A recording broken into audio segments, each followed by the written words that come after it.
고전적 정신분석학 이후에 나타난 대안적인 정신병리 모델에서는 삶의 어려움이 갈등보다는 발달의 정지에서 비롯되었다고 주장한다.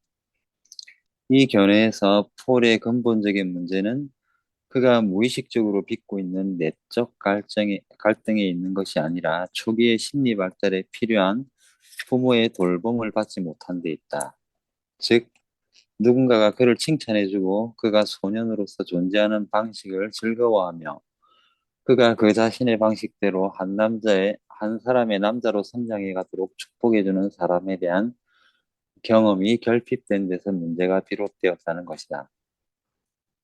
폴의 문제에 대한 이러한 접근은 다른 접근들보다도 실제로 그가 자신의 어려움에 대해 가지고 있는 생각들과 더 가깝다. 폴은 아동기 내내 의지할 수 있고 자신에게 야구를 가르쳐주며 소년으로서 그리고 후의 남자로서 존재하는 방식을 가르쳐줄 아버지를 소망했다. 그는 다른 소년들이 그들의 아버지로부터 받는 것, 즉 남자다움의 모델, 자기 자신 그대로의 남성이 되도록 빌어주는 부모의 축복, 자신의 이미지를 채워줄 동일시의 기회들을 갖지 못했기 때문에 자신이 다른 남자들과 다르다고 느끼고 있었다. 분석을 받기 전까지 폴은 자신이 상상했던 남성적인 인물들이 그가 시절에 소망했던 아버지의 상징적인 대리인들이 있었다는 사실을 깨닫지 못했다. 발달 정지 모델에서 볼 때 폴의 심리적 마비는 무의식적인 갈등의 결과가 아니라 불충분한 성장 조건의 결과이다. 과거의 폴의 발달에서 결핍이 되었던 것은 아직도 성인으로서의 그 자신 안에 계속해서 결핍된 채로 남아있는 것이다. 여기서 폴이라고 하는 20대 젊은이가 여러 어려움을 겪고 있는데 지난주 시간에는 이걸 갈등 모델에서 본 거죠. 심리 내적 갈등 때문에 이분이 이런 심리적인 어려움을 겪고 있다라고 역동 이론 쪽에서 본 거죠.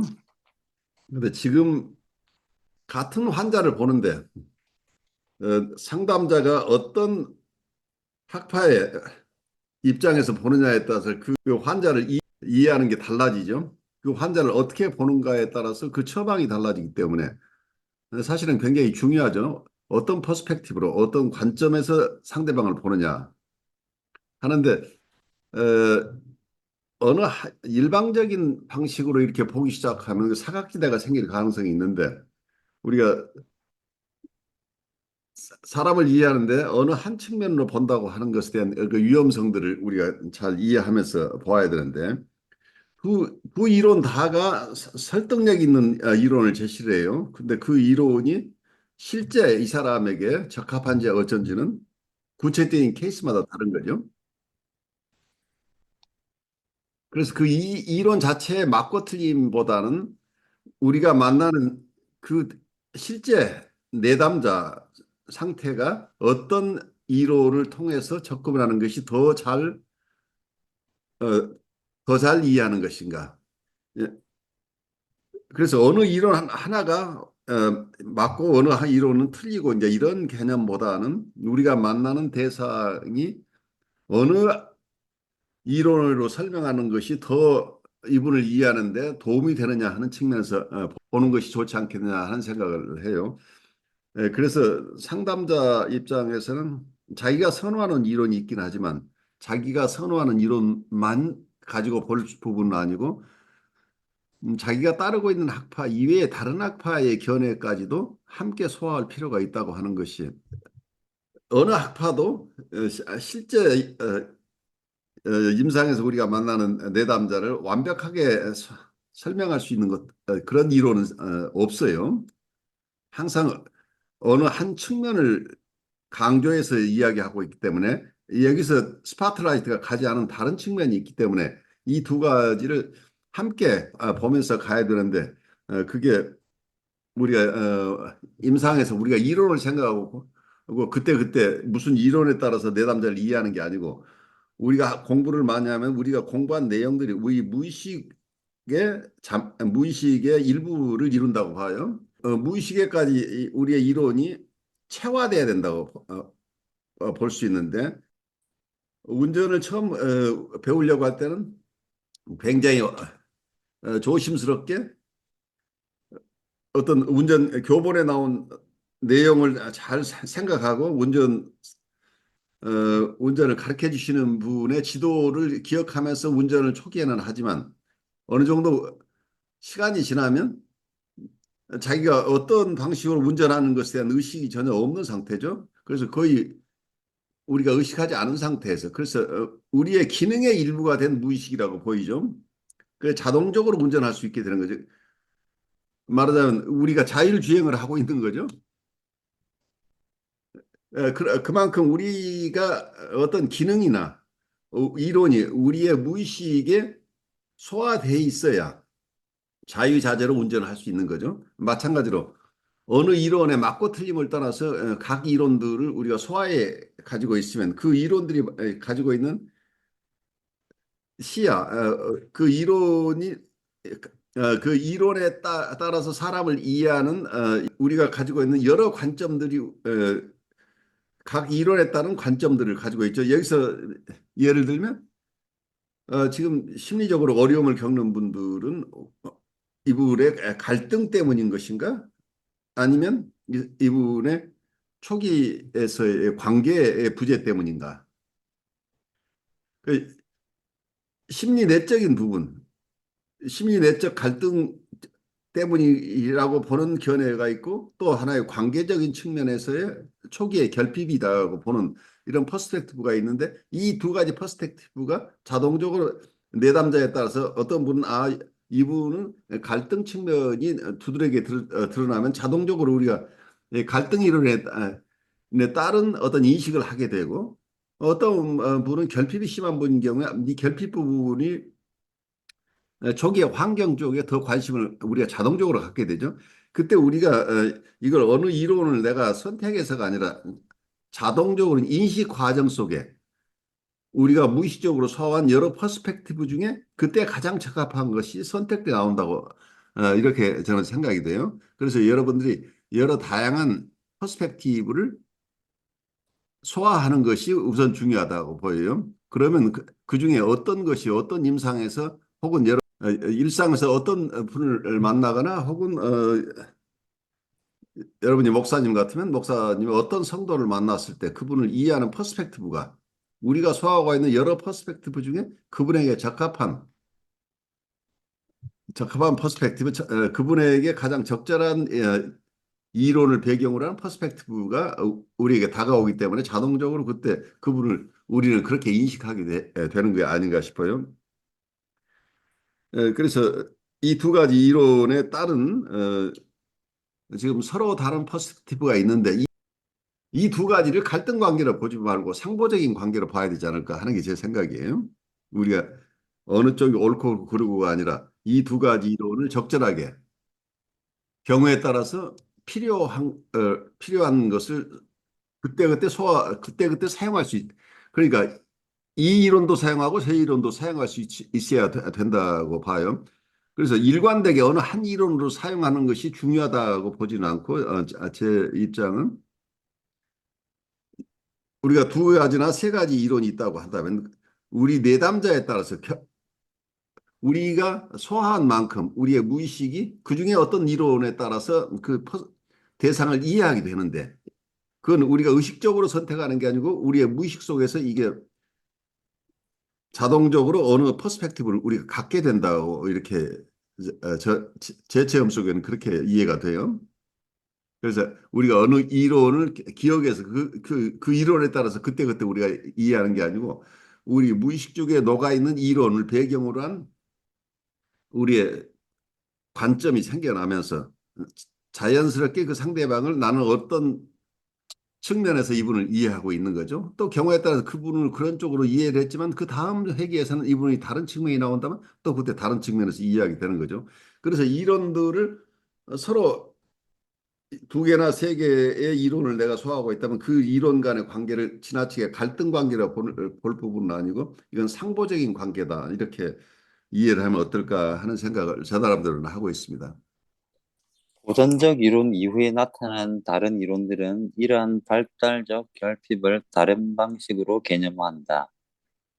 자아 심리학자는 분리 개별화 과정에서 어려움을 겪고 있는 폴에게 그가 어린 시절에 부모의 도움을 받지 못했기 때문에 아버지와 동일시할 기회가 없었다는 점을 강조할 것이다. 대상관계 이론가는 폴이 타인들의 바람에 민감하게 순응할 필요 없이 자유롭게 자신의 존재를 발견하고 경험하는 기회가 없었다는 점에 초점을 맞출 것이다. 자기 심리학자는 폴의 자기가 출연할 때 그것에 대해 정서적으로 공감해주고 기뻐해주는 타인들이 없었다는 사실을 지적할 것이다. 이 모든 이론들은 복잡하고 다차원적으로 구성되어 있다. 이 모든 이론들은 폴의 문제가 감추어진 갈등 때문에 발생하는 것이 아니라 제대로 된 돌봄을 받지 못한 결과로 자연스러운 발달 과정이 왜곡됨으로써 발생한 것으로 본다. 폴에게 필요한 것은 통찰 그 자체. 비록 이 모든 접근들이 통찰을 추구하고 있지만 통찰 그 자체가 아니라 분석 과정에서 다른 종류의 경험을 발견하는 것이다. 건트립은 분석이 새로운 부모 역할을 포함하고 있다고 말하기는 했지만 이 이론들 중에 그 어느 것도 분석이 실제로 부모 역할을 한다고는 보지 않는다.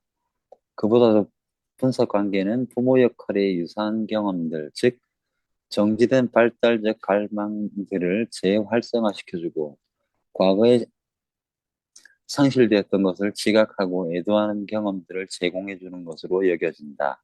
여기서 지금 우리가 얘기한 치유가 잘 되지 않고 치유를 가로막고 있는 것은 무엇인가 해서 하나는 갈등 문제가 해소되지 않아서 이분들의 치유가 쉽게 이루어지지 않는다고 보는 부분이고 또 하나는 이 심리적인 어려움을 겪는 분들은 초기 환경의 결핍 때문에 발달이 정지되어 있는 상태다. 그래서 발달을 재개시켜 줘야 된다 하는 개념을 가지고 있죠.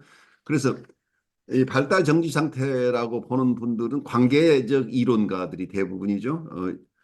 과거에 초기 환경에서 충분하게 발달할 수, 어, 내담자가 충분히 성장할 충분히 뭐라고 할까요? 머추하는데 내담자가 바르, 내담자가 인지적으로 그리고 정서적으로 충분히 잘 성장할 수 있는 환경이 주어지지 않아서 이분들이 성장을 못하고 발달이 정지되어 있는 상태라고 보는 측면을 가지고 있기 때문에 이러한 환경을 중시하는 발달 중심의 이론가들은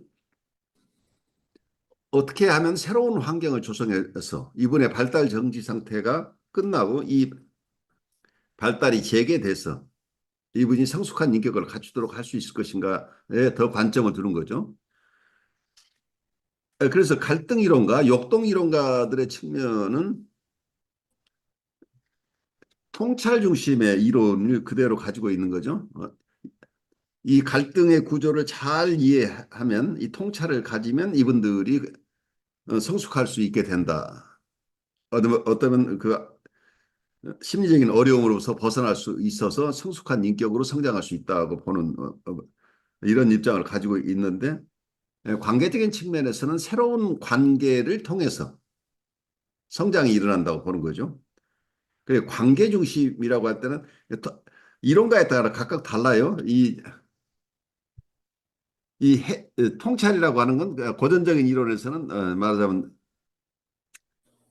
주로 해석을 중심으로 하는 거죠. 해석을 통해서 통찰을 주는 이런 모델이 어떤 갈등 중심의 이론, 역동 중심의 이론인데 관계적인 측면에서는 그러한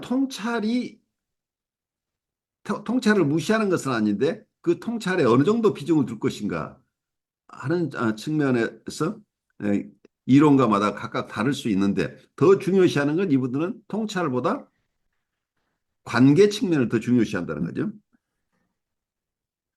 그래서 과거에 이분이 체험하지 못하는 새로운 관계 경험을 통해서 이분들이 성숙해 질 수 있다 하는 입장이기 때문에 통찰 중심의 이론과 관계 중심의 이론이 여기서 큰 차이가 나는 거죠. 그래서 발달 정지가 돼 있는 상태면은 이분들에게 통찰을 줘서 해결을 한다는 것보다는 통찰보다 새로운 환경 속에서 새로운 관계를 체험하도록 함으로써 이분들이 성숙할 수 있게 된다 하는 이런 이론을 가지고 있는 거죠.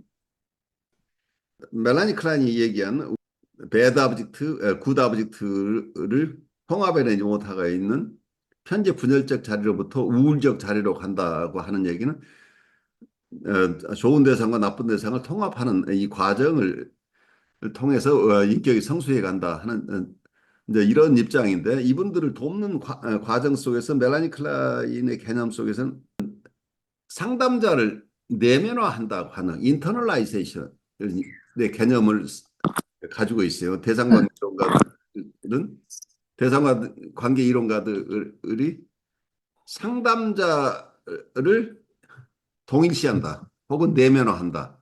그래서 상담자와 같은 사람으로 그 인격을 닮아가는 과정이 치료의 과정이라고 보기 때문에 그것은 관계 속에서만 일어나는 거죠. 그런데 이러한 개념은 코웃의 입장도 마찬가지예요. 자기 심리학을 주창한 코웃의 입장도 어떻게 해서 치유가 일어나는가 할 때 아마 트랜스뮤팅 인터널라이제이션이라는 용어를 쓴 것 같아요. 내 기억으로는 트랜스뮤팅 인터널라이제이션이라고 하는 것은 변화를 가져오는 내면화.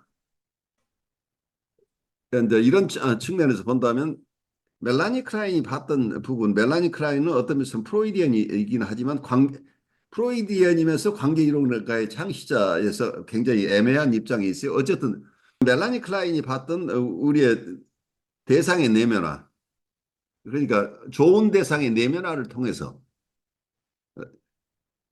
치료가 일어난다. 그래서 좋은 대상을 만나야 되는데 그 좋은 대상이 치료 속에서는 상담자예요.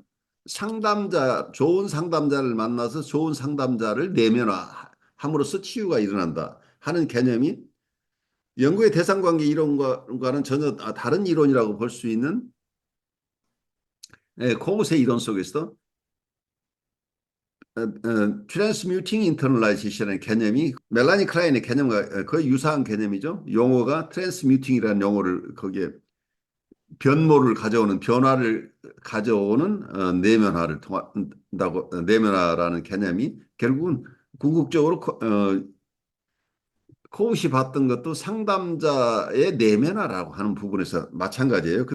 상담자와 내담자의 관계를 이런 관계적인 측면에서 이해하는 게 일반적이에요. 요즘은 대부분 많은 경우에 관계적 측면에서는 이런 관계 중심이니까 상담자와 내담자 간의 관계가 어떻게 일어나는가 하는 측면을 발달적인 측면과 함께 이렇게 쭉 병렬로서 이해하려고 애를 쓰는데 초기에 프로이드가 봤던 중립적인 입장을 견지하는 역동 중심의 이론과는 상당한 차이가 있을 수 있는 거죠. 이런 점에서. 중립적 입장에서 해석 중심으로 사람을 돌보는 이런 학파들과 한쪽에서는 내담자와의 관계를 통해서 내담자가 과거에 체험하지 못한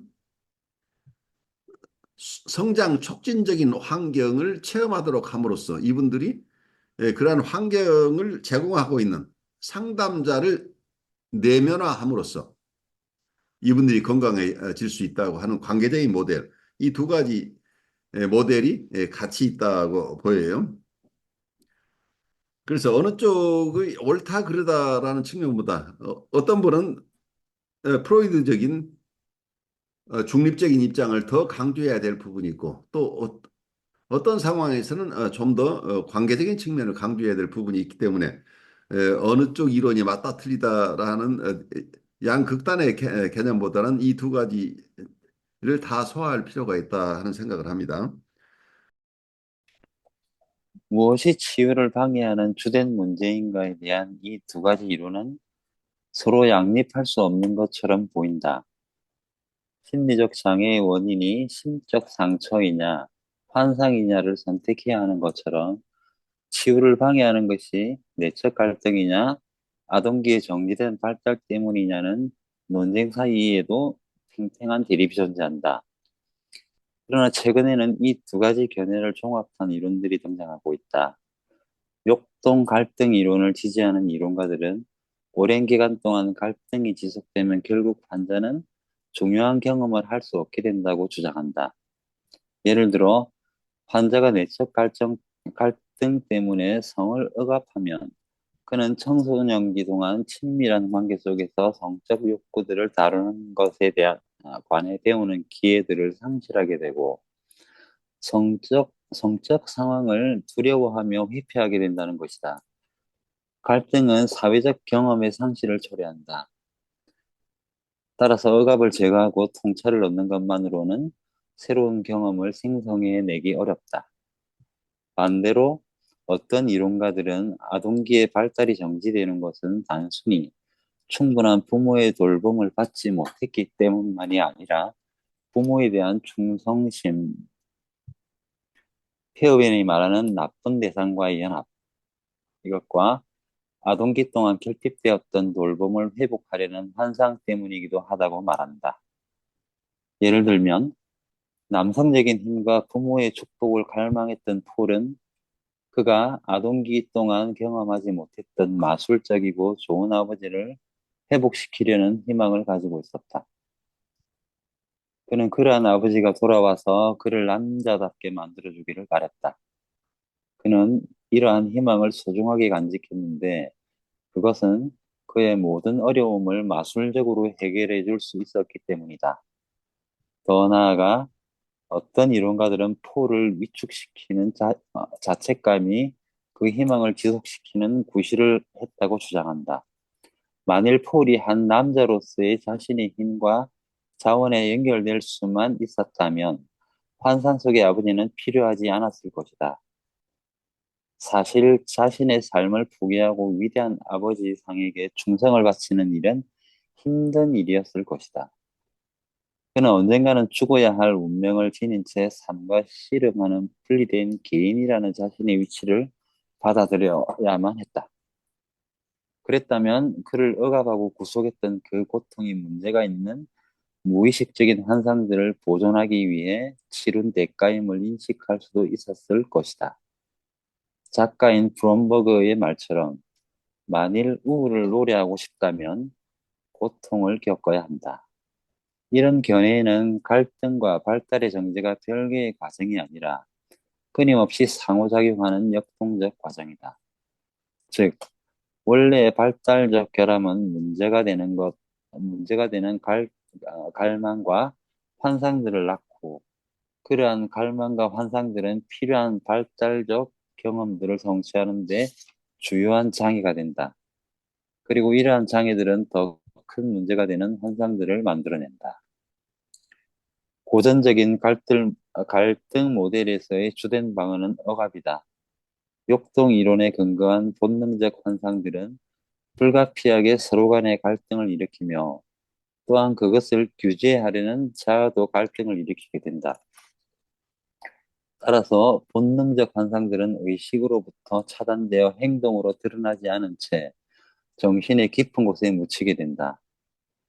아동기의 발달 정지가 심리적 장애를 일으킨다는 이론 쪽에서는 종종 억압보다는 해리를 더 중요한 방어로 생각한다. 이들 발달 이론가들은 의식과 매장된 충돌들 간의 수평적 분열보다는 통합되지 못한 정신의 각기 다른 부분들 사이의 수직적 분열에 더 관심을 기울인다.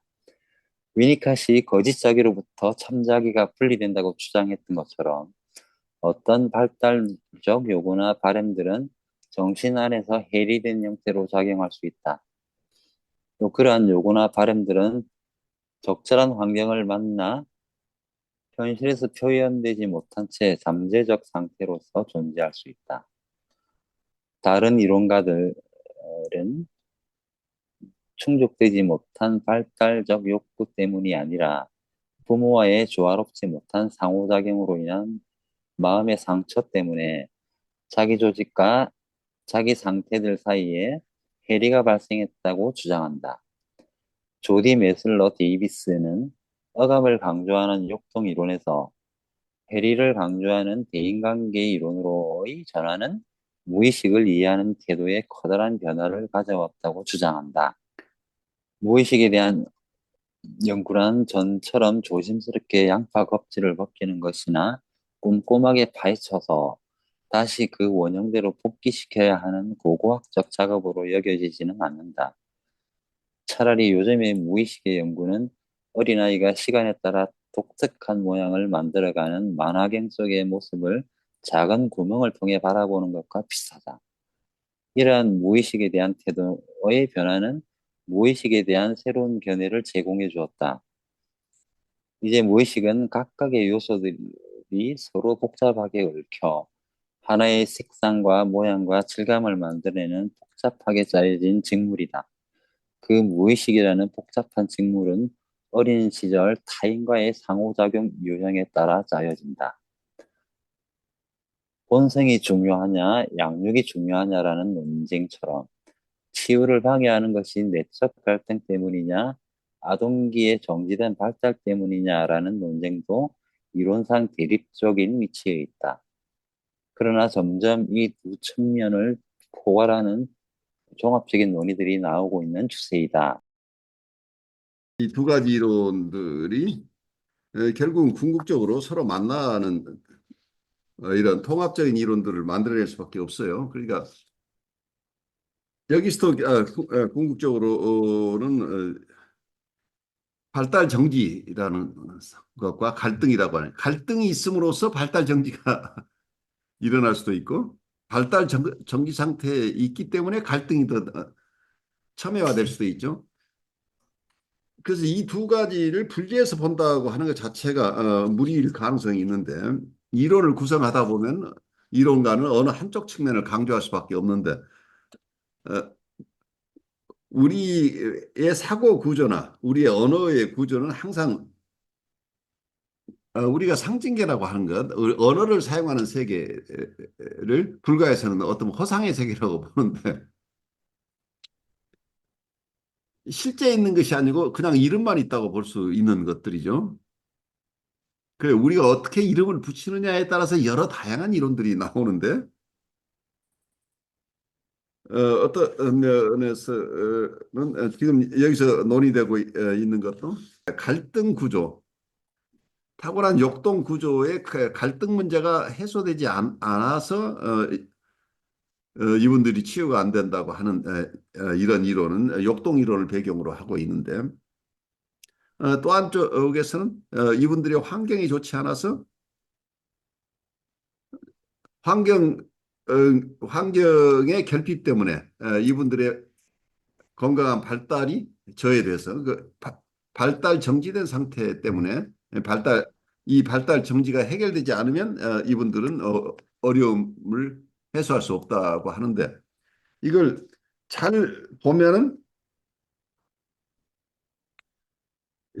여기서 블룸버그 얘기 데이비드 브롬버그 얘기가 많이 얘기 나오고 있는데 367쪽에 보면 이런 얘기를 하고 있죠. 작사가인 브롬버그의 말처럼 만일 우울을 노래하고 싶다면 고통을 겪어야 한다. 이런 견해에서는 갈등과 발달의 정지가 별개의 과정이 아니라 끊임없이 상호작용하는 역동적 과정이다. 즉 원래 발달적 결함은 문제가 되는 갈망과 환상들을 낳고 그러한 갈망과 환상들은 필요한 발달적 경험들을 성취하는 데 주요한 장애가 된다. 그리고 이러한 장애들은 더 큰 문제가 되는 환상들을 만들어낸다. 이 환상 이론들은 여러분들 팬터시 이론은 어디에서 나왔어요? 팬터시 이론은 성적 역동 이론과 관련돼서 팬터시 이론이 발달한 거죠. 어린 시절에 성적 학대를 체험한 분들이 나중에 신경증 환자가 된다고 하는 이런 이론이 처음에 있었죠. 어린 시절에 성적 학대나 아동기에 겪었던 이러한 나쁜 경험이 심적 상처를 가져와서 이 심적 상처 때문에 이분들이 성장에서도 신경증을 체험한다고 하는데 이러한 초기에 이러한 이론이 나중에 프로이드가 그게 아니고 아이 자체가 가지고 있는 유아 성욕 때문에 아이의 환상이 여러 경험을 만들어낼 수도 있다고 하는 측면에서 유아 성역 이론, 이게 본성론이죠. 역동 이론으로 처음에 환경 이론 중심으로 환경에서 실패가 심리적인 어려움을 가져왔다고 하는 프로이드의 초기 이론이 나중에 환상 이론으로 바뀌면서 성적 역동 이론으로 이렇게 바뀌어요. 그래서 이 두 가지는 프로이드 스스로가 이 두 가지를 초기에는 환경 중심의 이론, 그 뒤에는 역동 중심의 이론으로 바뀌었어요. 그게 프로이드가 충분하게 해결된 문제가 아니고 그건 해결할 수 없는 두 가지 측면이었던 거예요. 그런데 이론으로 가다 보니까 어느 한쪽을 선택해야 되는 것처럼 하면서 이렇게 이론상 갈등 구조를 가져왔는데 실제로는 이 두 가지가 서로 상호작용을 하면서 심리적인 어려움을 만들어내기 때문에 여기서 얘기하는 것처럼 이 갈등과 발달의 정지가 별개의 과정이 아니고 상호작용 속에 일어난다는 얘기죠. 이게 마치 불가의 연기설에서 얘기하는 것처럼 서로 의존해서 생겨난다는 얘기죠. 이 환경에 의해서 발달 정지가 일어난다고 하지만 이 발달 정지는 또 환상을 불러일으키고 이 환상은 또 발달 정지를 가져오고 서로 상호작용을 하는 이런 입장이 되는 거죠. 그래서 여러 다양한 이론들이 발달하는 거죠. 367쪽 아래에서부터 제가 조금 더 여러분들하고 나누어 볼게요. 고전적인 갈등 모델에서의 주된 방언은 억압이다. 역동 이론에 근거한 본능적 환상들은 불가피하게 서로 간의 갈등을 일으키며 또한 그것을 규제하려는 자아도 갈등을 일으키게 된다. 따라서 본능적 환상들은 의식으로부터 차단되어 행동으로 드러나지 않은 채 정신의 깊은 곳에 묻히게 된다. 아동기의 발달 정지가 심리적 장애를 일으킨다는 이론 쪽에서는 이게 최초의 첫 번째 설명하고 있는 부분이 갈등 이론이죠. 억압을 중심으로 해서 설명하고 있는 고전적인 갈등 모델에서는 심리적인 갈등, 그러니까 성적 욕동이나 공격적인 욕동과 이 심리적인 성적 욕동이나 공격적인 욕동, 프로이드가 봤던 건 반사회적인 욕동들이라고 봤어요, 초기에 대부분. 이 반사회적인 충동이나 욕동들이 드러났을 경우에는 반사회적인 행위로 드러날 수 있기 때문에 이걸 제어하는 어떤 면에서는 욕동이 드러남으로써 실제로는 오히려 그것을 얻을 수 없는 결과가 되기 때문에 현실 속에서 이 욕동이 적절하게 사용될 수 있도록 하기 위해서 이고와의 타협형성이 했던 거죠. 그래서 그 이고의 기능은 한편에서는 이런 욕동을 억제하는, 억압하는 기능도 있지만 또 한편에서는 만족을 얻도록 하는데 이고의 활동을 통해서 이 욕동의 만족을 얻게 되는데 그래서 이고의 활동이나 슈퍼 이고 초자를 통해서 이러한 욕동들을 제어하는 이 갈등 관계가 형성이 된다는 얘기죠. 이러한 갈등이 있음으로써 갈등이라고 이 갈등 속에서 해소하지 못하고 있는 그래 성적 욕동이나 공격적인 욕동이 충분하게 발휘되지를 못하고 억압 억압에 의해서 묻히는 상황이 일어난다. 그래서 지나친 억압을 통해서 신경증이 발생한다고 봤던 초기의 이론이 프로이드의 이론이죠. 그래서 억압 중심으로 초기 이론이 발달했어요. 그래서 과거에는 방어라고 할 때 처음에 방어는 억압을 중심으로 이론이 구성이 됐기 때문에 초기 이론을 이렇게 설명하고 있어요. 그런데 이러한 초기 이론하고 달리 아동기의 발달 정지가 심리적 장애를 일으킨다는 이론 쪽에서는 이거 관계 이론 쪽에서는 종종 억압보다는 해리를 더 중요한 방어로 생각합니다. 해리란 dissociation이라는 용어를 써요. 그런데 이 해리라는 용어 자체가 학자들마다 각각 이걸 선호하는 학자도 있고 선호하지 않는 학자들도 있겠죠. 그래서 여기서 설명하고 있는 것은 이들 발달 이론가들은 의식과 매장된 충동들 간의 수평적 분열보다는 통합되지 못한 정신의 각기 다른 부분들 사이의 수직적 분열에 더 관심을 기울인다. 이렇게 설명하고 있는데 이걸 좀 보시면 수평적 분열과 수직적 분열이라는 용어를 쓰고 있어요. 학자에 따라서는 수평적 분열과 수직적 분열을 설명하고 있는데 수평적 분열은 억압을 얘기를 하고 있어요. 수평적 분열이라고 할 때는 억압을 통해서 그냥 묻혀 있는 거죠. 그래서 억압된 것은 특별한 상황이 되지 않으면 뭐 의식에 접근하지 못하는 거죠. 억압이 일어나는 경우에. 그런데 여기서 헬이라고 하는 용어는 조금 달리 쓰여요. 여러분이 다중인격자라는 얘기를 들어보죠. 이분은 갑자기 이런 인격을 가진 분인데 나중에는 또 다른 인격으로 드러나는. 그러니까 보통은 이론가들이 이론 구성이 각각 다른데 억압을 할 수 있는 것은 아이들이 분리개별화가 일어나고 어머니로부터의 분리개별화, 그 모성적인 대상으로부터 분리개별화가 일어나면서 수포이고 초자가 형성될 때 억압이 가능하다. 그래서 아주 초기에 프리에더퍼런 환자들은 억압할 능력이 없다고 봐요. 그래서 억압 대신에 분열이라는 기제를 사용한다고 얘기를 하는데 학자에 따라서는 이 분열을 분리개별화가 되는 시점에서부터 사용될 수 있는 억압을 수평적 분열이라고 보고 프리에더퍼란 단계에서 주로 사용되고 있는 분열을 수직적 분열이라고 얘기를 하고 있어요. 그리고 수직적 분열을 수직적 분열 상태는 억압이라는 용어보다는 헬이라는 디소시에이션이라는 용어를 쓰고 싶어 해요. 그리고 헬이 돼 있다고 하는 것은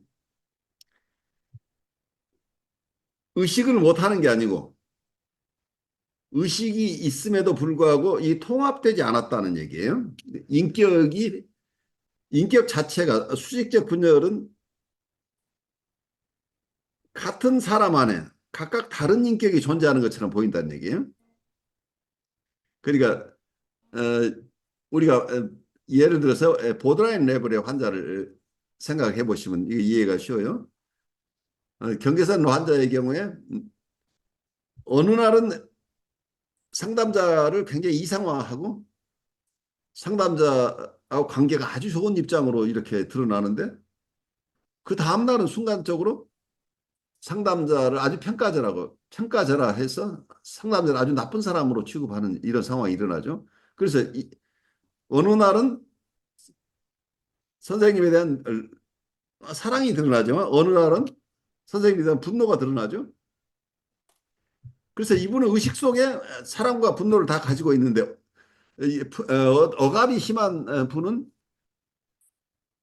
상대방의 선생님은 참 좋은 사람이라고 느끼고 항상 선생님한테 순종하는 모습으로 드러나지만 억압돼 있는 것은 거의 드러나지 않는 거죠. 철저하게 그러니까 억압돼 있는 것은 무의식 속에서 의식으로 접근이 쉽게 안 된다는 얘기예요.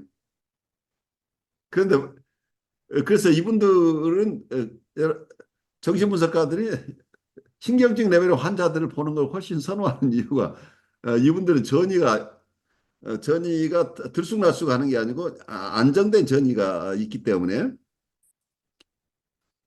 어, 어떤 면에서는 경우에 따라서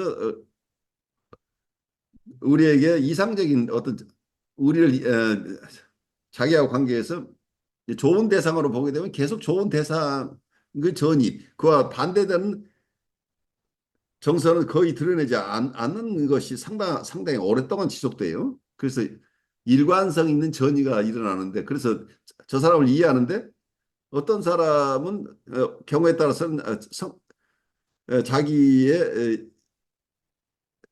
자기가 얻고 싶었던 사랑 대상으로서 우리를 쭉 대하는 분도 있고 어떤 경우에는 자기의 분노의 대상으로 느낄 수도 있는데 그 분노의 대상이 들쑥날쑥하는 게 아니고 상당 기간 지속적으로 이렇게 전이가 일어나는데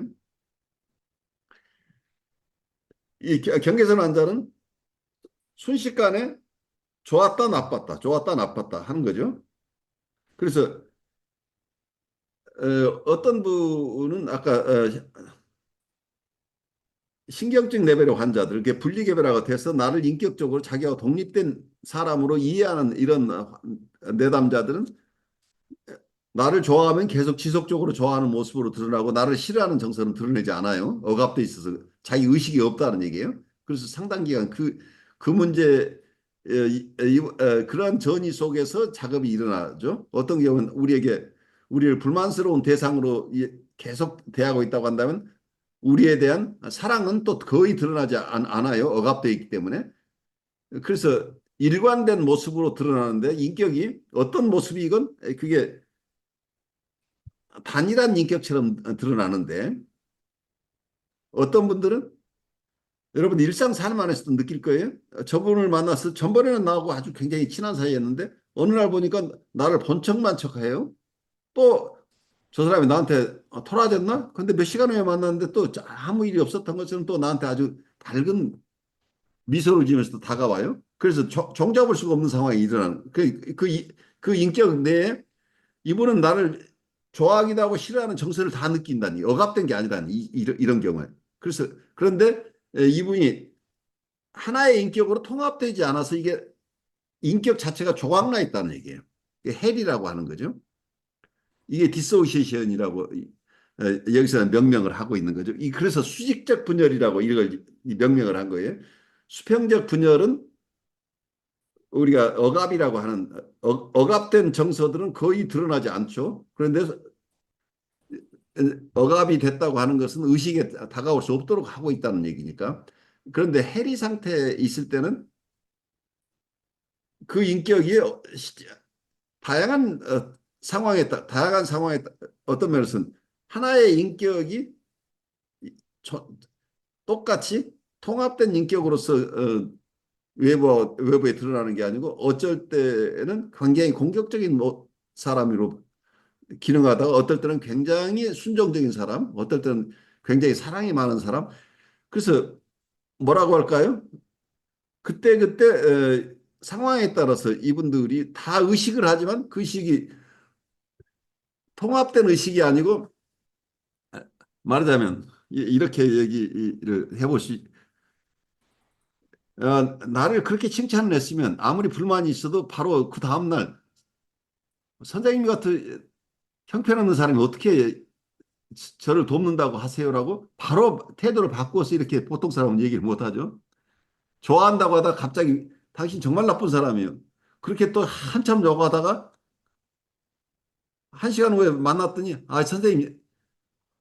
선생님이 전번에 말씀해 주신 거 정말 좋아서 내가 잘하고 있어요. 그 수시로 이렇게 변한 보통 사람은 그렇게 자주 변하는 이런 모습이 드러나지 않는데 경계선 레벨에 있는 분들은 좀 극단적으로 얘기를 했습니다만 경우에 따라서는 어, 좋고 싫은 것이 그때그때 표현되는데 일관되게 나를 좋아하는 것도 아니고 일관되게 싫어하는 것도 아니에요. 보통 우리가 신경질 레벨이 있거나 건강한 사람들은 나한테 불만이 있어도 나를 좋아하는 사람은 계속해서 좋아해줘요. 또 싫어하는 사람은 계속 나를 싫어해줘요. 그런데 이게 일관되지 않은 거가 이제 이런 상태에 있을 때 이걸 헬이라는 용어를 쓰는데 디소시에이션이라는 용어를 쓰는데 이 관계적 이론가들은 주로 수직적 분열 그러니까 해리 상태에 있는 인격이 통합되지 못하고 있는 분들을 주로 어떻게 도와줄 것인가 이걸 어떻게 통합해 낼 것인가 하는 쪽에서 이론을 구성하고 싶어 한다는 얘기예요. 369쪽에 보면 이런 얘기를 하고 있죠. 본성이 중요하냐 양육이 중요하냐라는 논쟁처럼 치유를 방해하는 것이 내적 갈등 때문이냐 아동기의 정지된 발달 때문이냐라는 논쟁도 이론상 대립적인 위치에 있다. 그러나 점점 이 두 측면을 포괄하는 종합적인 논의들이 나오고 있는 추세이다. 이렇게 얘기를 하고 있죠. 서양의 어떤 논리학은 이분법이죠. 있고 없음을 분명하게 하죠. 있거나 없거나 하지 있기도 하고 없기도 하다는 이런 얘기는 할 수 없다는 얘기예요. 그런데 동양의 공예 사상에는 있다고 하면 그거 자체도 틀렸고 없다고 하는 것도 틀렸다. 그래서 이 두 가지 패러닥시카라는 것을 좋아한 중도적인 입장의 이론들을 항상 얘기를 해요. 서양식의 어떤 이런 분별이 필요해요. 누구나 그러니까 이게 필요한데 이 양극단에 매이는 것은 문제가 된다는 얘기예요. 그러니까 어느 사람은 보니까 이게 역동이 문제예요. 어느 사람은 관계가 문제예요. 그렇지만 이 두 가지가 그것 자체를 절대적으로 이해하면 극단적으로 이해를 한다면 여기서 얘기하는 성적 욕동이나 공적적인 욕동 이것만 있다고 한다면 이건 틀린 거예요. 근데 이것이 또 없다고 하면 또 틀린 거죠. 발달 정지가 문제가 되지 않는다고 얘기한다면 그것도 틀렸죠. 근데 발달 정지만이라고 한다면 그것도 틀렸죠.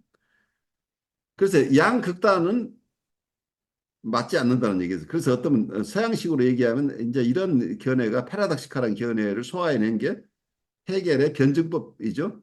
정과 반, 정반합이라고 하는 것이 이게 이 양극단을 피해서 어떤 중도적인 이론을 도출하고 싶어 하는데, 근데 해겔에 가지고 있는 어떤 중도 이론은 동양에서 가지고 있던 것과 같이 볼 수는 없는 것으로 보여요. 하지만 극단적인 이론, 양극단에 치우치는 이론에서 그건 피해서 그걸 극복해야 된다고 하는 것은 같은 것으로 보여요. 그래서 여기서도 가장 현대적인 추세에서 얘기를 할 때 이 지금 여기서 논의되고 있는 것은 치유를 방해하는 것이 갈등이냐 발달 정지냐 하는 이론은 결국은 우리 앞번에 우리가 논의됐던 정신병의 원인이 심적 상처인가 혹은 환상인가 이 두 가지하고 같은 거죠. 심적 상처라고 본다면 이 심적 상처 때문에 발달 정지가 일어났다고 보는 거고 환상은 어떤 욕동을 근거로 한 환상이라고 본다면 결국 갈등 문제가 여기하고 연결되죠. 환상 때문에 정신병리가 일어난다고 하는 부분은 심리 내적 갈등 중심으로 설명을 하는데 이 두 가지가 다 일리가 있는 얘기예요. 두 가지가 일리가 있지만 어느 하나를 가지고 설명을 하고 한다면 모순에 빠지는 거죠. 지나친 견해가 되는 거죠. 그래서 불가피하게 우리는 분별해서 설명을 하지만 실제 우리가 우리가 만나는 대상은 이 어느 한 이론으로 설명될 수 있는 것이 아니라는 얘기예요. 왜냐하면 어느 내담자나 이 갈등적인 측면과 환경적인 측면이 상호작용을 하면서 이분을 형성해 오고 있다는 얘기예요. 상호작용이라고 하는 게 말하자면 인과율인데 불가식으로 얘기하면 어떤 프로이드식으로 얘기하면 인과관계 이론이죠. 심리적 인과관계 이론이 프로이드 속에 있는데 인과관계 이론이 어, 중요하죠. 우리가 사물을 파악하는데 인과관계를 우리가 파악하지 못하면 실제 어떤 대상이나 어떤 사태를 이해할 수 없는데 그렇지만 모든 것을 인과관계로 설명하려고 하는 것 자체가 우리의 지나친 생각이에요. 자, 여기서 이제 조금 지금까지 우리가 충분한 논의를 했으니까 여러분들이 조금 자유스럽게 같이 한번 논의를 해봐요. 지금 정신분석학의 어떤 사각지대가 무엇인가를 저는 항상 좀 보고 있는데 정신분석이 다다르지 못하고 있는 부분이 어떤 부분인가 하는 것을 같이 고민해 보는 시간으로 여러분 초대하는데 여기서 심리적인 어려움들 특히 신경증이나 정신증이라 어떤 경우라 정신적으로 어려움을 겪는 분들이 그 원인이 한쪽에서는 환경에 있다고 보고 한쪽에서는 역동에 있다고 본다면 두 가지가 다 결정론이에요. 인과관계 이론이죠. 그러면 어떤 상황이 되냐면 어, 여러분이 만나는 어느 분이 지금 심리적으로 굉장히 어려워요.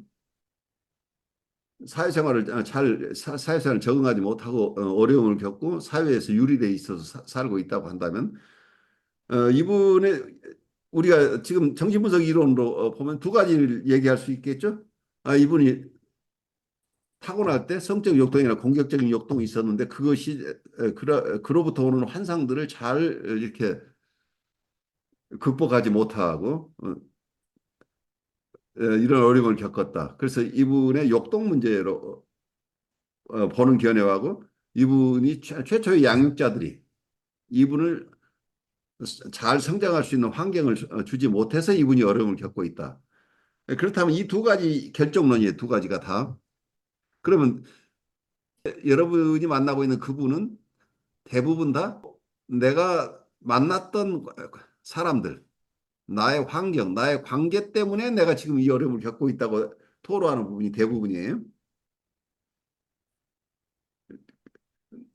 내가 태어났지만 난 처음 태어날 때부터 아주 어려운 환경에 태어났고 그 환경 속에서 우리 부모는 너무 바쁘게 살아서 자기를 돌보지 않고 돌보지 않기도 하고 돌볼 수도 없어서 자기는 다른 사람처럼 이렇게 잘 사회에 적응할 수가 없는 환경에 있었다. 그래서 나는 지금까지도 이 어려움을 겪고 있다. 이렇게 하소연을 하겠죠. 그리고 환경 때문에 나는 이렇게 됐다고 한다면 정신분석가 입장에서는 그래 당신의 이 처한 그 환경 때문에 당신이 이 어려움을 겪는 거야. 그 당신 탓이 아니야. 당신 부모님이 조금 더 당신에게 관심을 더 기울여줬더라면 이렇게 어렵지는 않겠죠. 또 아니면 당신이 좀 더 유복한 환경에 태어났더라고 한다면 지금처럼 어렵지는 않을 텐데 참 딱합니다. 당신 탓이 아닙니다. 당신이 그런 환경에 태어났고 또 그런 어려움 속에 있는 양육자를 만났기 때문에 당신이 그 때문에 지금 어려움을 겪고 있습니다. 이렇게 관계적인 측면에 접근하는 분이 있을 거고 또 한쪽에서는 당신이 얘기하고 있는 이 어려움 속에서는 당신은 이해할 수 없지만 당신은 어린 시절에 가지고 있던 여러 가지 욕동들이 있는데 그 욕동들로 인해서 여러 환상이 생겼는데 그 환상을 잘 처리할 수 없었습니다. 혹은 당신이 얘기하고 있는 그 어려움들은 당신의 환상이 빚어낸 부분이 많이 있습니다라고 정신분석적인 입장에서 접근하는 상담자가 있다고 쳐봅시다. 이 두 가지가 다 결정론이라는 얘기죠. 선형적인 인과 이론이에요. 과거에 이런 어려움이 있었기 때문에 과거의 환경 속에서 당신이 어려움을 겪어서 그 이후에 계속해서 그런 환경을 극복할 수 없는 상황이 있었다. 그래서 지금의 입장까지 왔다. 이렇게 된다면 내담자 입장에서는 어때요? 내담자 입장에서는 자기 부모 때문이라고 해서 상담자가 동조해 주거나 아니면 부모 때문이라고 나는 주장하는데 상담자는 그게 아니야. 너는 타고날 때부터 그런 어려움을 가지고 태어난 사람이야. 라고 얘기를 할 수 있는데 이 두 가지가 다 이 사람 책임이 없다는 얘기죠. 그래서 정신분석에서 빠져 있는 부분이 이 내담자를 실존적인 주체로서 인정을 안 하고 있다는 얘기죠. 제가 볼 때는. 이분은 환경과 타고난 것, 에 의해서 그냥 그대로 만들어진 존재가 아니고 그러한 환경과 그러한 어떤 기질을 타고났지만 그 속에서 이 사람은 끊임없이 자기 스스로 자기의 사는 방법을 선택해 왔다는 거예요. 그러니까 실존적인 선택이 있었다고 하나. 그 자유지의 영역이 있다는 거예요. 제 영성적으로 본다면서. 자기 스스로 자기의 인격을 결정해 온 부분인데 그 부분에 대해서는 지금 정신분석에서는 고려하지 않고 있다는 얘기죠. 그래 이 두 개의 갈등 이론 자체가 결국은 인과론인데 굉장히 선형적인 인과론이에요. 선형적인 인과론이라고 할 때 과거에 이러한 원인이 있어서 지금 이런 결과 말하자면 불가식으로 이게 업보란 얘기죠. 그 업에 의해서 지금 이런 결과가 왔다. 이런 원인이 있어서 지금 이런 결과가 왔는데 여기에서 내가 책임질 부분이 하나도 없다고 한다면 나는 그럼 지금 나는 내가 책임질 부분이 없다고 한다면 앞으로 내 삶 자체도 이런 태도를 가지고 있는 한 나는 개선할 방법이 없잖아.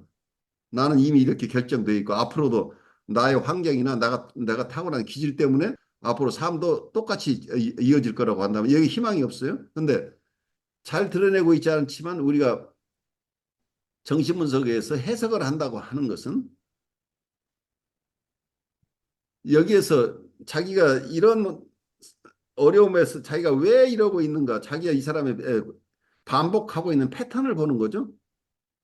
자기는 항상 모든 것을 남의 탓을 부모 탓을 하거나 자기 타고난 것을 탓하는 태도에서 꼭 그렇게 하지 않고 살 수 있는 방법도 있다고 하는 것을 통찰을 주는 거잖아요. 결국 당신이 꼭 그렇게만 생각할 게 아니고 당신이 스스로 뭔가를 개선할 수 있는 가능성, 당신의 삶을 어떻게 새롭게 살아갈 수 있는가의 통찰을 이 사람이 갖도록 도와주는 거죠.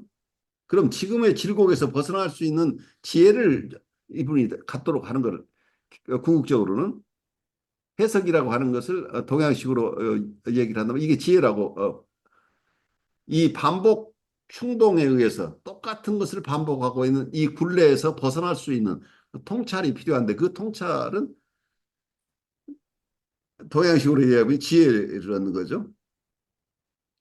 그래서 이 지혜의 학문이라고 정신분석을 봐야 되지 않겠느냐는 생각을 해요. 결국 우리가 지혜를 얻는다고 하는 것은 내가 내 삶을 지금 내 인격을 구성하고 있는 건 내가 지금 어떻게 행동하고 있느냐. 내가 내 삶을 어떻게 지금 오늘 현재 내가 어떻게 나를 바라보고 있고 나를 어떻게 내가 의식하고 있고 그리고 그러한 의식하에서 내가 어떻게 살고 있는가가 결국 나죠. 이게 과거의 나는 없다는 얘기예요. 미래의 나도 따로 있는 게 아니고 이게 상호적 인과율이라고 하는 측면에서 본다면 지금 내가 살고 있는 건 내 주위에 있는 모든 대상들과의 관계 속에서 내가 살아가죠. 그러면 이 관계는 과거의 관계가 어땠건 오늘 현재 내가 어떤 사람으로 사느냐는 현재 내가 어떤 행동으로 어떻게 관계를 맺어가느냐에 따라서 내 인격이 결정되는 거예요.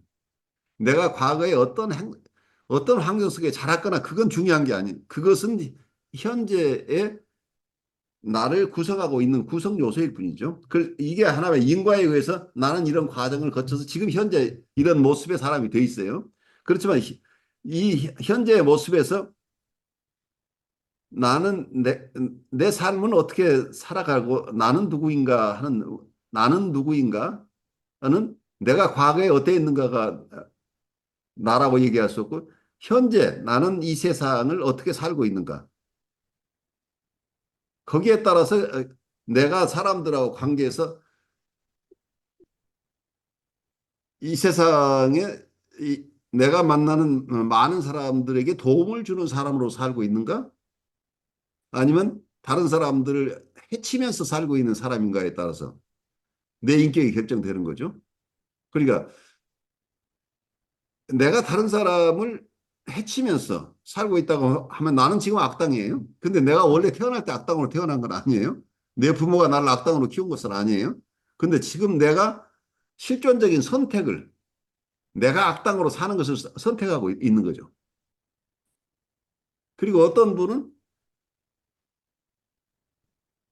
다른 사람들이 잘 살 수 있도록 격려하고 도와주고 그분들의 삶이 풍성하게 살아갈 수 있도록 그분들과 관계 속에서 항상 배려하면서 사는 삶을 살고 있다고 한다면 어, 이분은 사랑의 삶을 살고 있는 거죠. 그래서 이 사람은 예수님의 삶을 살고 있다고 얘기할 수 있고 또 한쪽에서는 이 사람은 부처님처럼 산다고 얘기할 수 있고 그러니까 예수님처럼 산다고 하는 것은 예수님처럼 산다고 이게 볼 게 아니고 이분이 예수님으로 살고 있다는 얘기죠. 처럼이라고 얘기를 떼면 이분이 보살처럼 살고 있다고 한다면 이분은 보살 행을 하고 있는 분이니까 보살이라는 얘기 현재. 그러니까 여러분이 지금 현재 보살이 될 수도 있고 악당이 될 수도 있다는 얘기죠.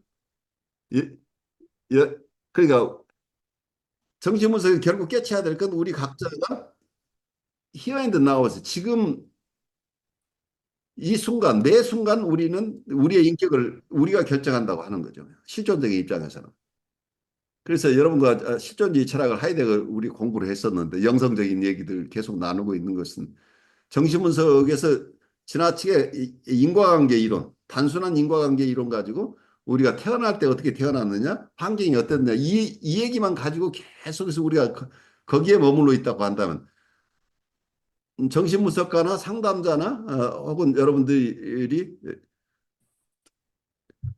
영적 지도자들이 이러한 세큘러한 학문 말하자면 이런 인과관계 이론 단순한 인과관계 이론에 머물러 있는 한 우리가 다른 사람들을 잘 돌볼 수 없을 것이다.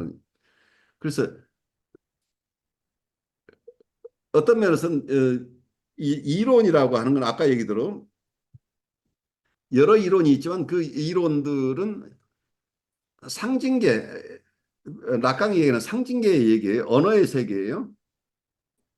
허상의 세계라는 얘기예요. 우리가 언어를 만들어서 그것이 있는 것처럼 느끼는 거죠. 근데 실제 있는 것하고 실상을 얘기하는 게 아니고 우리는 계속 허상의 세계에 살고 있는데 그렇다고 허상의 세계가 필요 없다는 얘기 아니에요. 우리가 살아가는 방법이 이 허상의 세계 속에 사는데 그 허상의 세계가 또 한편에서는 실상이에요. 왜냐하면 우리는 그렇게밖에 살 수 없기 때문에 이것 자체가 실상인데 이제 이런 파라닥시칼한 역설적인 우리의 삶을 이해하는데 우리가 조금 더 깊이 우리가 성찰할 필요가 있고 좀더 우리가 지혜를 넓혀가야 될 필요가 있고 이건 우리 각자가 뭐라고 할까요? 살아가는 과정 속에 이 순례라고 얘기를 할 수 있고 수행이라고 얘기할 수 있고 뭐라고 하건 우리가 우리의 인격을 도야해가는 과정이 이 세상을 살아가는 과정이다고 이렇게 저는 보는데 이 인격을 도야해가는 과정 속에서 나에 대한 깊은 이해, 세계에 대한 깊은 이해가 필요한데 궁극적으로는 미래나 과거가 아니고 현재, here and now에서 지금 내가 나를 어떻게 이해하고 세계를 어떻게 이해하는 세계와 나와의 관계를 어떻게 보느냐에 따라서 우리의 인격이 결정된다는 생각이고 이러한 통찰이 내담자가 갖도록 도와주는 게 어떤 분석가들의 역할이나 어떤 지도자들의 역할이 아닌가 싶어요.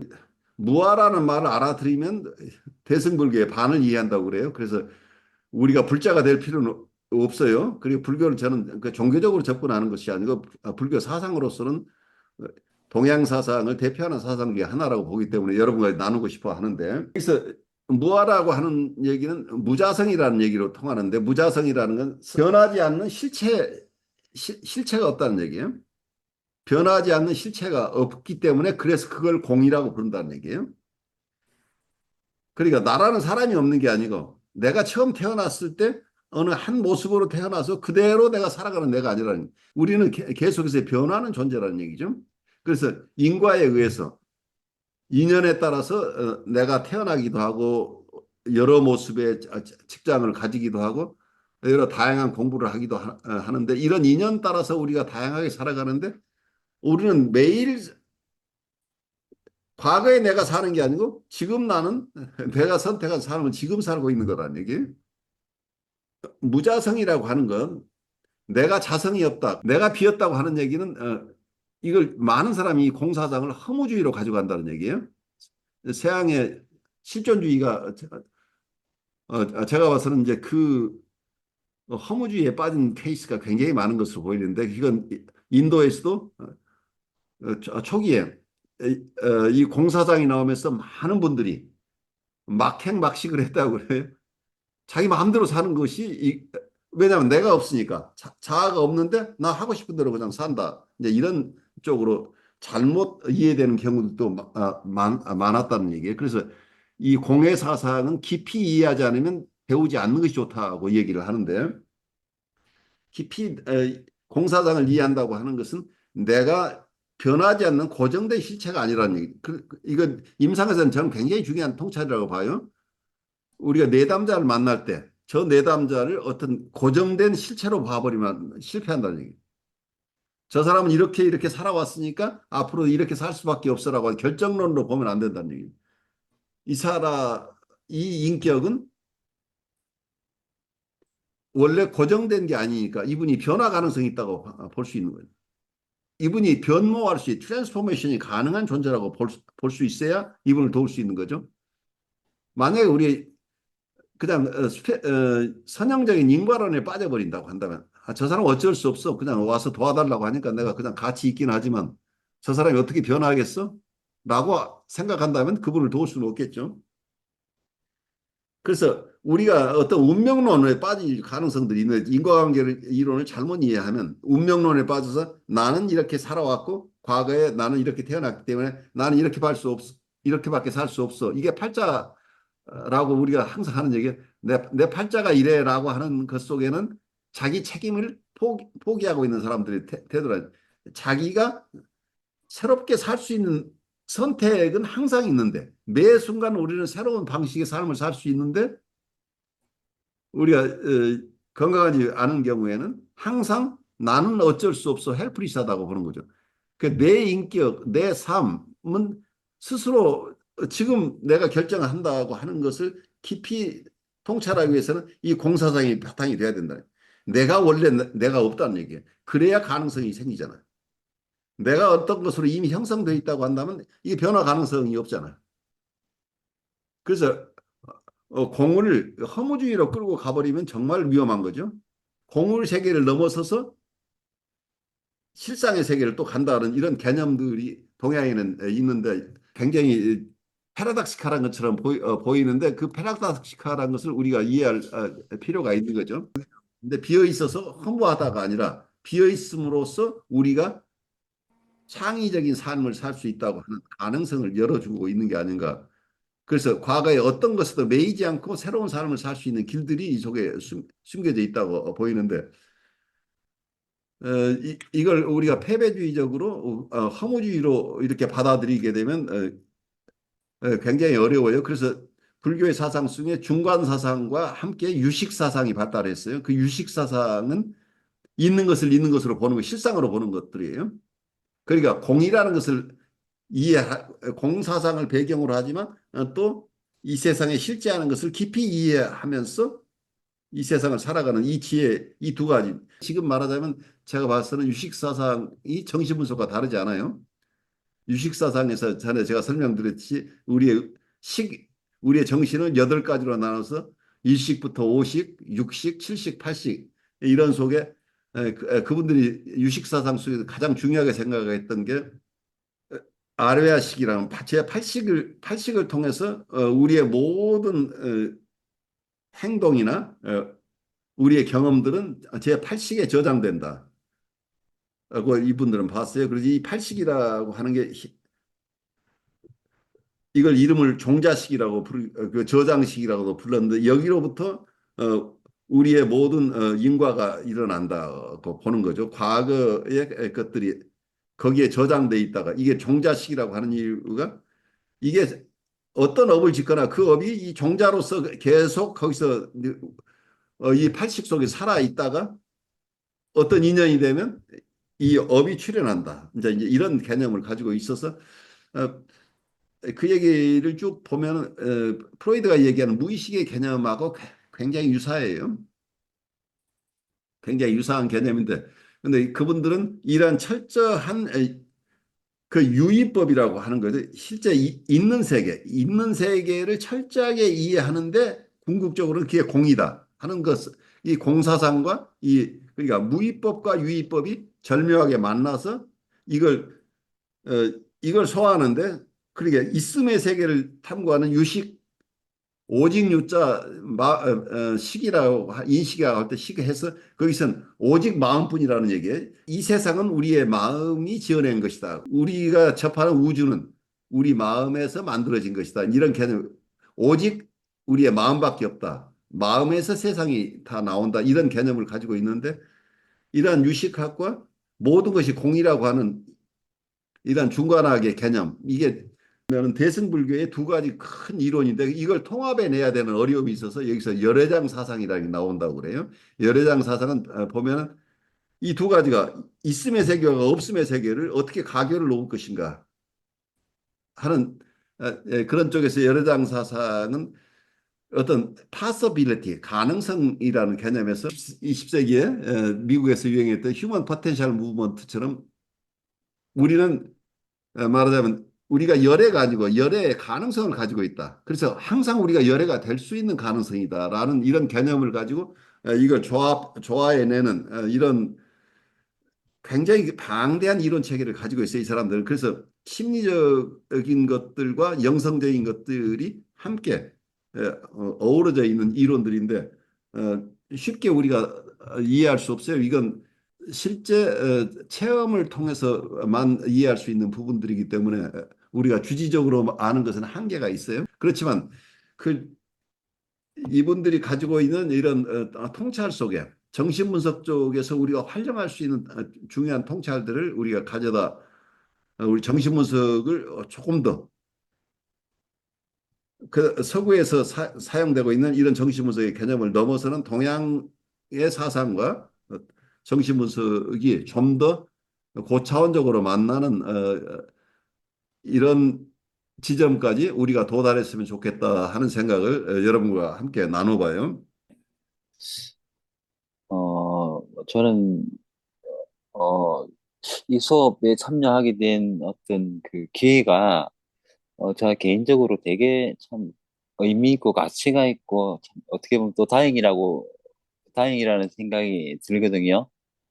어, 이게 단순히 그 정신분석학에 대한 전문 지식의 습득 과정이 아니고, 어떻게 보면 타인과 또 나의 성장을 돌보고 또 돕는 그 진짜 진정한 휴머니즘에 대해 배우는 어떤 그런 시간이라고 오늘 교수님 말씀을 통해서 그런 생각이 저는 들어서 참 무의미하게 어떻게 보면 시간을 보낼 수 있는 어떤 이 시간에 이런 수업에 참여하게 되어서 정말 다행이라고 생각을 합니다. 너무 감사합니다. 네, 고맙습니다. 저는 얼마 전에 되게 굉장히 재밌는 다큐멘터리를 봤는데요. 네네. 저희 나라 텔레비에서 하는 건데 항상 무슨 모든 실험 같은 거나 임상 같은 걸 할 때 쌍둥이로 일란성 쌍둥이를 가지고 대상으로 해서 실험을 하는 게 굉장히 이제 의학계에서나 심리학계에서나 굉장히 유용한 정보를 줄 때가 있는 것 같아요. 그래서 그 다큐멘터리에도 일란성 쌍둥이가 대상이에요. 그 예, 예. 여자분들인데 그 집안이 어려워가지고 지금 36세, 7세 이 정도 되시는 여자분들 일란성 쌍둥이인데 집안이 어려워서 한 명을 입양을 보냈어요. 미국으로. 예. 그래서 이제 30몇 년 후에 둘이서 정말 극적인 상봉을 하는데 이제 그 다큐멘터리 팀에서 이제 그 만남을 주선을 해가지고 만났는데 한 명은 그러니까 한국에 남은 분은 이제 가정이 어려운 형편이 어려운 본 가정에서 성장을 하고 그렇죠. 예. 예, 입양을 보낸 그 계기는 잘 그 자세히는 알 수 없지만 입양을 간 이제 그 여성분은 굉장히 따뜻한 미국 그 백인 부모 밑에서 자라가지고 굉장히 사랑을 받고 그러고 성장을 했어요. 근데 한국에 있는 분은 무속인이 됐고요. 무속인이네요. 예. 예, 무속인이 됐고 그 미국에 있는 분은 심리학 교수가 됐어요. 예, 근데 지금 수업 내용이랑도 어떻게 보면은 관련이 있다고 할 수 있는 게 그 예. 분들의 사례를 보면은 굉장히 자기가 주체적으로 방해했다라고도 말할 수 있고 그렇죠. 또 어떤 부분에 있어서는 사실 저희가 보기에 심리학 교수와 무속인은 어떤 공통점이 있는 거예요. 굉장히 중요한 공통점이 있죠. 네네. 굉장히 사람 심리에 도움을 주기도 하고 또 기질 자체도 굉장히 비슷한 데서 왔다고도 할 수가 있잖아요. 같은 기질을 갖기 때문에 한 사람은 무속인이 되고 한 사람은 심리학자가 될 수 있다고 볼 수 있는 예, 거죠. 어떻게 보면 옛날에 그 저희 무당들이 어떻게 보면은 심리학자나 치료사나 역할을 한 것도 있으니까. 과거에 그러니까 무당은 힐러예요. 예. 꼭 기륭 화복을 판단한다는 것보다 그 점쟁이 네. 역할도 하지만 또 한편은 사람들이 영혼을 위로해서 사람들을 치유해 주었던 힐러들의 기능을 한 거죠.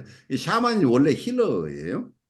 들으니까요. 그래서 기질도 저희는 비슷하다고 생각이 들고, 그러니까 이 쌍둥이의 사례를 보면 자기가 운명을 개척했다 또는 환경적인 영향을 받았다라고도 할 수가 있고, 또 DNA적인 타고난 천성이 공통적인 게 있다고도 할 수 있는 두 가지 부분을 같이 가지고 있는 것 같이 보이는 거예요. 그렇죠. 예, 어떻게 보면, 그래서 제가 그 다큐멘터리를 보면서 이 시간 중에서도 제가 한번 얘기한 적이 있는데 제가 굉장히 유명한 그 주역 공부하시는 교수님이 강의하는 걸 굉장히 재밌게 들었는데 저는 굉장히 공감을 했거든요. 근데 그 사람이 신은 그 바꿀 수가 없지만 공간은 선택을 할 수가 있고 결정적으로 선택한 공간이 굉장히 그 사람한테 영향을 많이 또 준다는 거예요. 그렇죠. 그 근데 그게 공간이라는 것은 환경이잖아. 예, 환경이죠. 근데 그게 사실은 저희의 같은 말들을 다 다르게 한다고 저는 다르게 생각이 얘기하는 들어요. 게 시간이라고 하는 건 아까 우리 선형적인 인과율로 따질 때 만약에 네, 선형적인 인과율을 적용을 하면 태어난 그 시간으로 되돌아갈 수는 없으니까 네, 그 신은 바꿀 수가 없는 거죠. 그런데 네, 맞아요. 공간은 바꿀 수 있다는 환경은 바꿀 수 있다는 거예요. 그러니까 본성을 바꿀 수는 없지만 환경은 바꿀 수 있다는 이게 지금 우리 정신분석 치유에서 우리가 이론상으로는 역동 이론 막 얘기를 하지만 또 한편에서는 환경 이론을 굉장히 중요하게 느끼는 생각하는 이유가 우리가 타고난 것에 대해서는 우리가 인터벤션을 해도 별로 바꾸기 어렵다는 얘기예요. 환경을 바꾸는 것은 가능하지만. 네. 그 저희가 그 교수님하고도 계속 얘기를 한 것과 또 교수님이 얘기해 주신 실존주의적인 어떤 선택의 문제이기도 한 것 같아요. 저희가 저희의 의지로 방향을 바꿀 수가 있고, 또 제 의지로 또 공간이라는 건 사실은 인적 환경까지도 포함을 하는 것이라고 저는 그렇죠. 네. 생각하고요. 그거는 제 의지로도 바꿀 수가 있고, 그거는 또 환경적인 어떤 영향을 주는 거라도 할 수 있는 거니까, 그거 자체가 이렇게 타고난 것, 또 환경적인 거 이렇게 맞물려서 굉장히 재밌게 해석이 되는 거를 생각을 하면서 그 다큐멘터리를 정말 재밌게 봤거든요. 그러니까 끝에 가니까 그 무속인이 된 여자분이 굉장히 표정이 막 어두워요. 항상 굉장히 표정이 어둡고 자기가 이렇게 조금 그 비관적이고 조금 안 좋은 환경에서 계속 나도 그 같은 자매인데 교수가 됐잖아요. 그렇죠. 전생도 있고 근데 그냥 보는 사람 입장에서는 굉장히 그게 다 굉장히 가치 있는 일을 두 분 다 하시는 굉장히 좀 잘 활동을 하시는 걸로 보이고 아무튼 일란성 쌍둥이기 때문에 똑같이 생기셨어요, 얼굴도. 어, 그래서 굉장히 그 인상이 남았고 하여튼 그러더라고요. 그 미국인 부모는 또 소감을 얘기하는데 얘는 어렸을 때부터 책 읽는 거를 너무 좋아해가지고 우리 애 진짜 보석 같았다. 그래서 막 그런 얘기를 하고 막 하는데 하여튼 이 시간 생각을 하면서 굉장히 재밌게 봤습니다. 그러니까 이분들이 하나는 무속인이고 하나는 심리학자가 되는 것은 기질적인 부분의 영향을 우선 볼 수 있는데 한 분은 한국에 있어 환경 속에 있으니까 공부를 하기는 어려운 환경이었던 거. 네, 한 분은 심리학을 공부할 수 있는 여건이 되니까 이분은 어, 학문 쪽으로 갔지만 한국에서 이분은 환경의 영향 때문에 심리학자가 충분히 될 수 있는 기질을 가지고 태어났지만 그렇죠. 예, 무속인이 되신 거라고 볼 수 있는 거죠. 네, 네. 그렇지만 이분들이 또 어느 것을 선택하느냐는 꼭 이분이 무속인이 되지 않고 심리학자가 되지 않고 다른 길도 있는데 그걸 선택한 것은 이분들의 또 실존적인 선택이었던 거죠. 그렇죠, 그렇죠. 예. 이게 다 맞물려 들어가는데 우리가 어느 한쪽만 봐가지고 우리 사람을 이해한다면 굉장히 위험하다는 게 그 통합적인 시야가 우리가 필요하다는 얘기죠. 그러니까요. 제가 이걸 보면서 생각을 했던 게 저희가 이렇게 렌티큘러라는 게 있잖아요. 왜 이렇게 옛날 책받침 같은데 이렇게 아, 보면은 이 모양이고 저렇게 보면은 저 모양이잖아요. 그렇죠.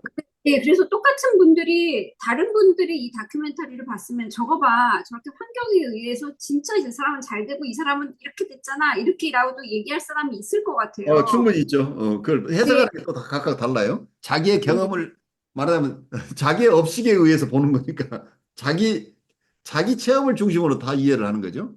맞아요, 맞아요. 우리에게 많은 걸 시사해주는 다큐멘터리죠.